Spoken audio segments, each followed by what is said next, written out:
धर्म क्या है? धर्म का अर्थ यही है जिसको धारण किया जाए। भाई हम सत्य भाषण करें, दान करें, प्रतीक्षा रखें, ये 30 लक्षण है। धर्म का अर्थ यही है जिसको जीवन में धारण किया जाए। क्या आपको लगता है कि हिंदू धर्म खतरे में है?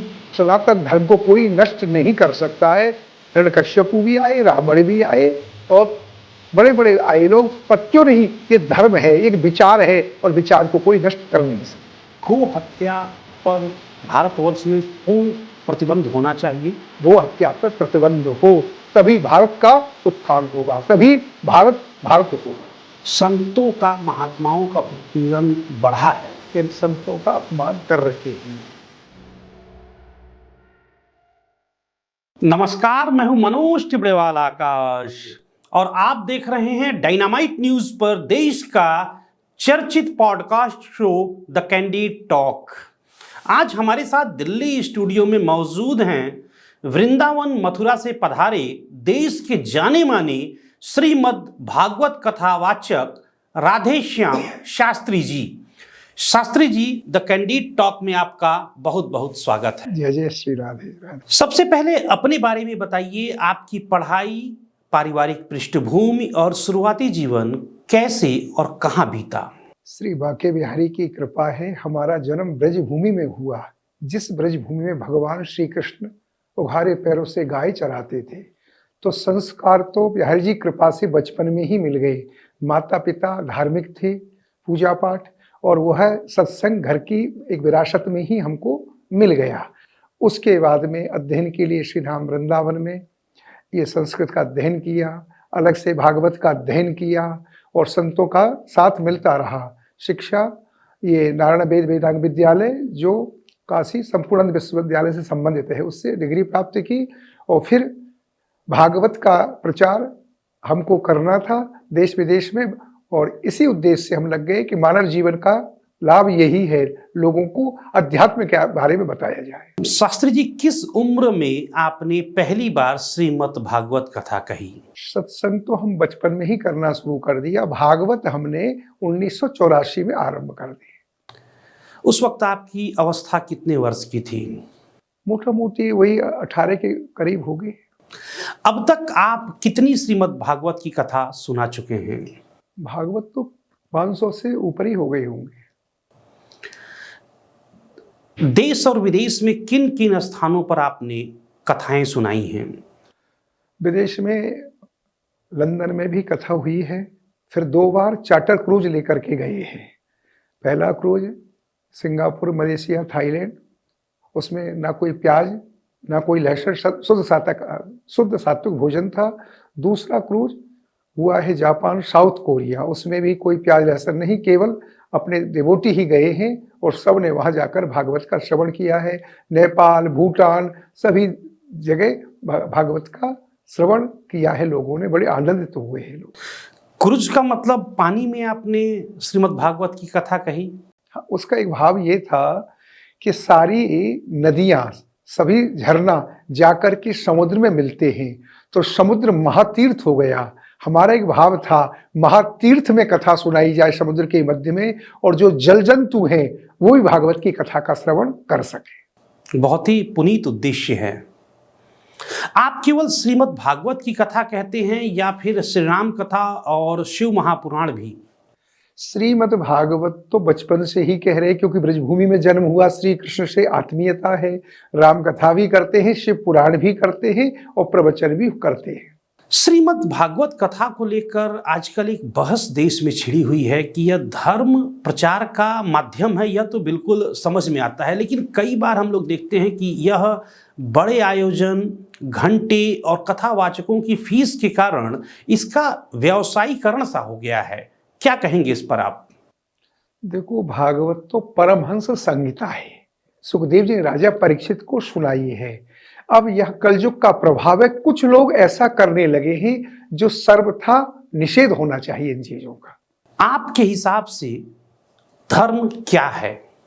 श्रीमद् भागवत में धर्म का एक भाव दिया है जिसको धारण किया जाए। धर्म का मतलब है, यह 30 लक्षण हैं धर्म के: सत्यम, दया, तपा, शौचम।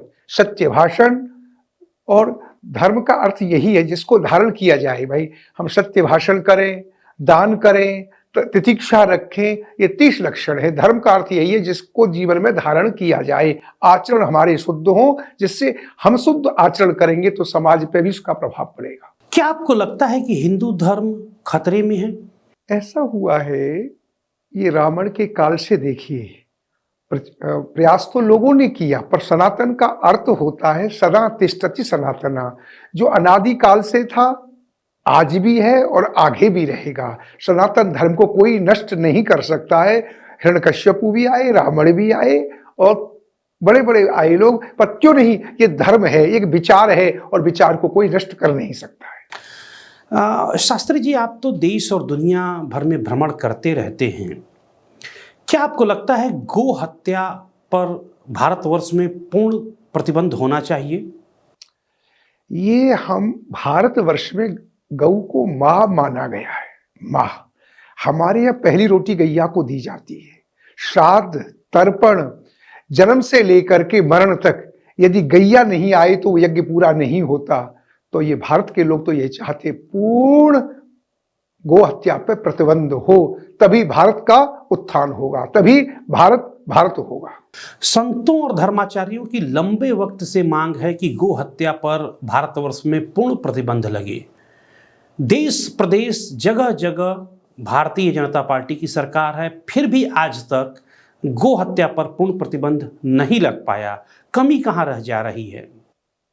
हम तो यही प्रयास करेंगे सरकार से, जितनी जल्दी हो सके गौ हत्या प्रतिबंध हो और भारत अपनी शिखर की ओर जाएगा, यही प्रार्थना है। मौजूदा समय में गो मांस का निर्यात बढ़ा है, इस पर आप क्या कहेंगे? यही तो सरकार को विचार करना चाहिए। जब तक सरकार विचार नहीं करेगी कैसे रुक पाएगा? तो ये सोचना चाहिए कि जो भारत के आराध्य मानते हैं, जिस गाय को, जिन गाय की पूजा श्री कृष्ण ने की है, उघारे पैरों से गाय चराते हैं, यदि भारत के लोगों को खुश करना चाहते हैं तो भाई इतना तो त्याग करना ही चाहिए। गौ रक्षा कैसे भी हो, भारत के लोगों की इच्छा परिपूर्ण होनी चाहिए। स्वामी जी, एक बहुत महत्वपूर्ण सवाल पर मैं आपका ध्यान आकृष्ट करूंगा। देश और दुनिया भर में इस वक्त हमने देखा, हाल ही में स्वामी अविमुक्तेश्वरानंद का मामला चर्चा में रहा।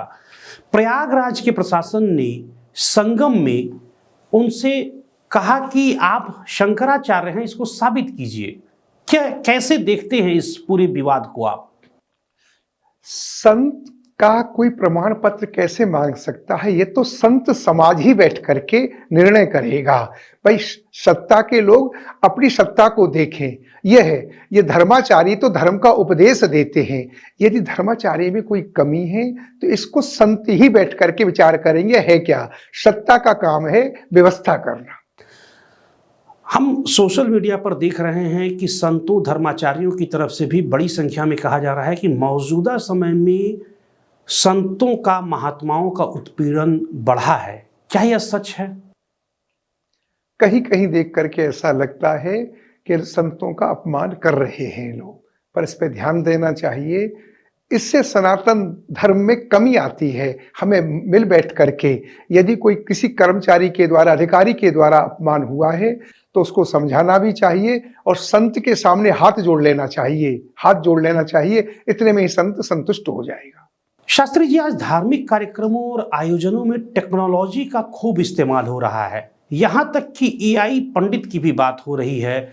आप इस पर क्या राय रखते हैं?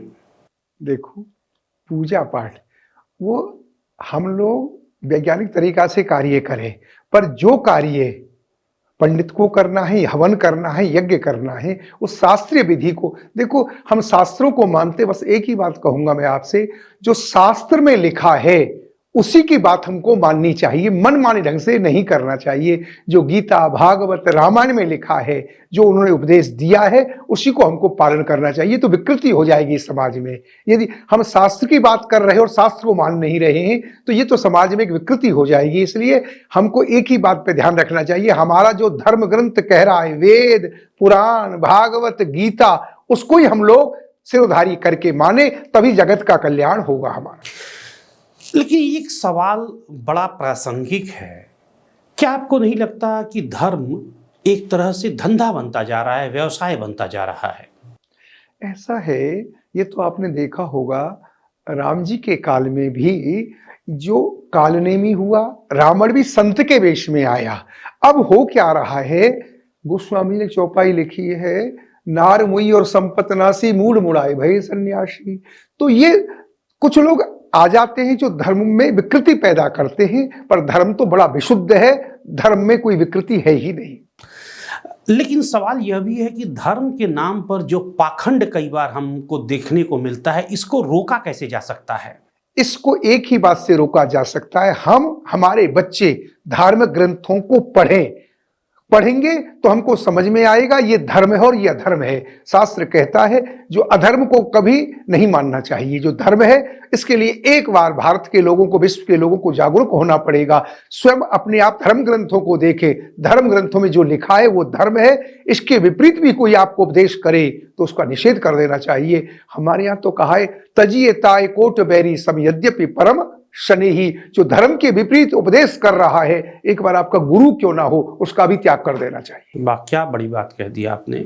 शास्त्री जी, एक और सवाल मेरे जेहन में आता है।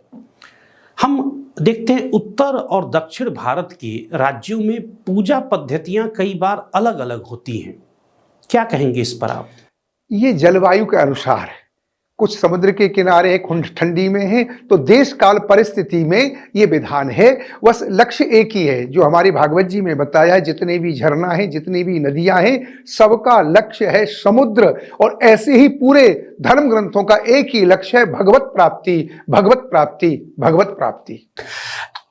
शास्त्री जी, क्या आज की युवा पीढ़ी धर्म से दूर हो रही है या सिर्फ उसका तरीका बदल रहा है?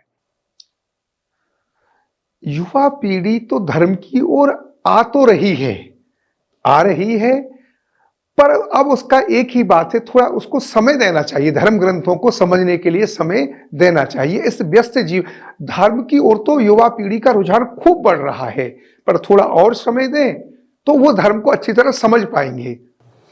आप तो बचपन से ही श्रीमद् भागवत कथा कह रहे हैं शास्त्री जी, और भगवान श्री कृष्ण के बारे में तरह तरह की लीलाएं बताते हैं। आज अगर भगवान श्री कृष्ण खुद धरती पर आ जाएं, तो आपको क्या लगता है वो किस बात से सबसे ज्यादा नाराज हो सकते हैं? भगवान चाहते हैं, स्पष्ट भगवान ने कहा है, सब में मेरा दर्शन करो, सब में मेरा दर्शन करो, मैं तो सब में हूं। भगवान ने जब गिरिराज पूजन किया तो यही तो कहा, पर्वत में मैं हूं, पेड़ों में मैं हूं। तो भगवान यही दुखी होंगे देख करके, जो बेमनुष्यता बढ़ती जा रही, कटुता बढ़ती जा रही है, लोगों में द्वेष बढ़ता जा रहा है। और धर्म तो एक ही संदेश देता है, प्रेम प्रेम प्रेम। शास्त्री जी, आपने बताया कि देश विदेश में 500 से अधिक आपने श्रीमद् भागवत की कथाएं कही हैं। क्या कथावाचक बनने के बाद कभी आपको ऐसा भी लगा कि आस्था से ज्यादा दिखावा बढ़ गया है? कहीं कहीं लगता है, दो पक्ष हैं, समाज में दो पक्ष रहेंगे। जो धर्म को समझ गया वो दिखावे की से दूर हो जाता है, ये एक स्थिति है। और जो धर्म को नहीं समझ पा रहा है, जो धर्म केवल व्यवसाय के रूप में ले रहा है, वो दिखावे में लग गया है। एक और सवाल नौजवानों के दृष्टिकोण से, कामकाजी है नौजवान, क्या बिना मंदिर जाए, बिना कथा सुने भी इंसान सच्चा धार्मिक हो सकता है? गीता जी में स्पष्ट लिखा है, अर्जुन कर्म करो और मेरा स्मरण करो, कर्म करो और मेरा स्मरण, मां मनुष्य मर युद्ध जा। आज के संतों और पुराने ऋषि मुनियों में सबसे बड़ा फर्क आपको क्या दिखता है? ऋषि पहले जंगलों में नदी किनारे रहते थे, अब धीरे धीरे समय के अनुसार जंगल और उनसे स्वास्थ्य की दृष्टि से अब लोग व्यवस्थित शहरों में रहना चाहते हैं। पहले प्राण अस्थियों में थे, अब क्या है, वातावरण बदल रहा है, सबके स्वास्थ्य अनुकूल नहीं रहते। तो हमारे धर्म कहता है, भाई यदि शरीर ठीक रहेगा तो भजन कर पाएंगे। शास्त्री जी, देश के युवाओं को आप क्या संदेश देना चाहेंगे? संदेश एक ही देना चाहेंगे जो गीता जी में लिखा है, युवा के जीवन में प्रिंसिपल होना चाहिए। जो गीता जी में कहा है, योगी कौन है जिसके जीवन में एक नियम है, मैं सुबह उठूंगा। हम युवा पीढ़ी थोड़ी भटकती जा रही है। लेट उठना और लेट सोना और व्यायाम आदि नहीं करना, फास्ट फूड खाना। युवा हमारा भविष्य है। यदि युवा संयमित जीवन जिएगा, बस इतना ही गीता जी, ये धर्म की बात कर रहा हूं, सुबह समय से उठे और व्यवस्थित भोजन करे, व्यायाम करे, समय से सोए, तो वह अपने स्वास्थ्य को भी ठीक रखेगा और समाज को भी एक दिव्य संदेश देगा। बस गीता का एक ही सिद्धांत है, जीवन में एक प्रिंसिपल होना चाहिए, योगी बनो। योगी का मतलब है समय से उठो, समय से जगो, समय से खाओ। शास्त्री जी, जो माता पिता हैं उनके छोटे बच्चे जो हैं उनको कैसे लालन पालन करना चाहिए, क्या कुछ सिखाना चाहिए? कुछ अगर हमें उम्र के हिसाब से, अगर आप बच्चों की कम से कम 3 वर्ष से लेकर 18 वर्ष तक के बच्चों को कैसे माता पिता को पालना चाहिए, क्या संस्कार देने चाहिए, क्या कुछ सिखाना चाहिए? बच्चा कैमरा है, कैच कर रहा है। जैसा व्यवहार हमारा रहेगा वही संस्कार हमारे बच्चों का होगा। अब आपने देखा होगा, हमारे शास्त्र क्या सिद्धांत देते, राम जी प्रातः काल उठ के रघुनाथा और मातो पिता गुरु नावही माता। ये धर्म है। जब राम जी प्रातः काल उठते हैं तो अपने माँ बाप को प्रणाम करते हैं। श्रीमद् भागवत में आपने सुना होगा, जब श्री कृष्ण कहीं बाहर जाते हैं तो सबसे पहले अपने माँ बाप के चरणों को छू कर के जाते हैं। जब बाहर से आते हैं तो भागवत में लिखा है, वही द्वारकाधीश अपना माथा माँ देवकी के चरणों में रख देता है। बस यही है, हमको स्वयं आचरण सुधारना है। एक विशेष बात कहनी थी, दुस्सीलो मात्र दोषेण। यदि बालक का चरित्र बिगड़ा तो कहीं ना कहीं माँ का दोष है। पितृ दोषेण मूर्खता, यदि बालक मूर्ख रह गया तो पिता का दोष है। कार्पण्य वंश दोषेना, यदि बालक कायर है तो वंश का दोष है। और दरिद्री है तो अपना दोष है। क्यों? समय से उठेगा नहीं, काम करेगा नहीं, यहां भी जॉब कर रहा है ढंग से, अरे जॉब भी कर, ये कर्मयोग है, हमें ईमानदारी से कर्म करना चाहिए तो अर्थ आएगा। तो मैं विशेष करके यही कहूंगा, माता पिता का भी धर्म है, बालकों को समय दें और ऐसा आचरण करें। भाई हम अपने माँ बाप की सेवा करें तो बच्चों को भी लगेगा यही हमारा धर्म है। तो धर्म क्या है? एक बहुत अच्छी बात कहूंगा, जो हम व्यवहार चाहते हैं वही व्यवहार दूसरों को साथ करें। हम किसी के घर गए, लोग हमारा वेलकम करें, खड़े होकर स्वागत कर रहे, तो हमारा भी तो धर्म यही है। जब हमारे यहाँ कोई आए तो हम भी उसका सम्मान करें। धर्म यही है, जो जैसा व्यवहार आप चाहते हो वही व्यवहार सबके साथ करना चाहिए। शास्त्री जी, हम अक्सर देखते हैं कि लोग अपने दुख से दुखी नहीं हैं, दूसरे के सुख से दुखी हैं। इसका निदान क्या है? इसका एक ही निदान है, जब हम शास्त्र पढ़ेंगे, सत्संग करेंगे तो समझ में आएगा। जीव, एक बहुत अच्छी बात बताऊं, अब अपने यहाँ पे जो प्रारब्ध का भोग रहा है, हम कोई गलत काम नहीं करें। यदि अगले जन्म में कुछ गलत हो गया होगा तो आज भोग रहे, कम से कम आज तो कोई काम ऐसा नहीं करें जो हमें आगे भोगना पड़े। तो हमको, हमारा तो सिद्धांत क्या, सर्वे भवन्तु सुखिनः, सर्वे सन्तु निरामया, सर्वे भद्राणि पश्यन्तु मा कश्चित् दुःख भाग भवेत्। मंगल हो, मंगल हो। हमारा तो नारा ही यही है, विश्व का कल्याण हो। यही धर्म है विश्व का। हम केवल भारत नहीं, हम पूरे विश्व का चाहते हैं कल्याण हो। तो यही हमारी संस्कृति है, यही हमारी फिलॉसफी है। शास्त्री जी, प्रारब्ध क्या होता है? तो चीज है, हम हिंदू धर्म में पुनर्जन्म मानते हैं। हमारे हिंदू धर्म में पुनर्जन्म माना है। तो जीवन में कोई हमसे गलती हो गई हो, अब वो भोगना पड़ता है हमको। तो कई बार ये शास्त्र क्या कहता है, पूर्व जन्म कृतम पाप व्याधि रूपेण बाधते, पहले जन्म का किया हुआ पाप इस समय भयंकर रोग में आ जाता है। इससे दो बात होती है, एक तो ये समझना चाहिए कोई हमसे गलती हो गई है जो आज भोग रहे हैं, और वर्तमान में एक लाभ क्या होगा, अब कोई गलत व्यवहार ना हो जाए मेरे जीवन में जो मुझे आगे भोगना पड़े। शास्त्री जी, अब आधी आबादी की बात करेंगे, बेटियों की बात करेंगे। एक लड़की माता पिता के घर में बेटी के रूप में रहती है और वही आगे चलकर ससुराल में बहू का रूप ले लेती है। माता पिता को और इन बेटियों को आप क्या कहना चाहेंगे? देखो, एक बात तो यही है, हमारे यहाँ नारी का बहुत सम्मान है।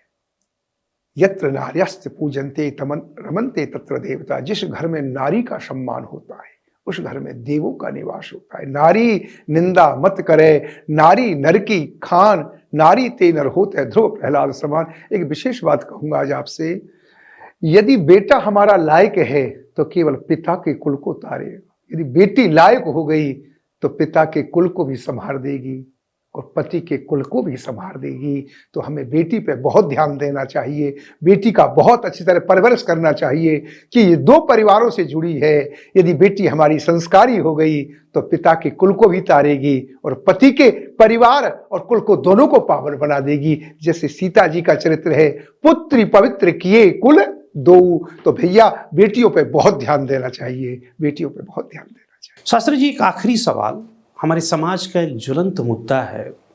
आजकल माता पिता शादियां बहुत धूमधाम से करते हैं, लेकिन अक्सर डाइवोर्स हमको देखने को मिलता है। इसके पीछे आपको कारण क्या लगता है? कैसे इस कुरीति को, इस समस्या को समाप्त करना चाहिए? क्या कुछ करना चाहिए हमारे समाज में लोगों को?